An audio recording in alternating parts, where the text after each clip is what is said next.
Hello everybody. कल यानी 25 मई को असम बोर्ड का HSLC एंड AHM यानी 10th क्लास का रिजल्ट आउट होने वाला है और रिजल्ट चेक करने के लिए आपको resultasam.nic.in वेबसाइट को खोलना होगा।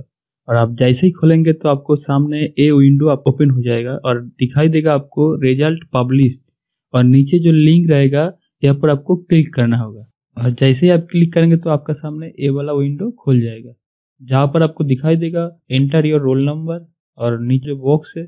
फर्स्ट वाला बॉक्स में आपका रोल को एंटर करना होगा और सेकंड वाला बॉक्स में नंबर को एंटर करना होगा और थर्ड वाला बॉक्स में राइट हैंड साइड में जो डिजिट दिखा रहा है उसको एंटर करना होगा।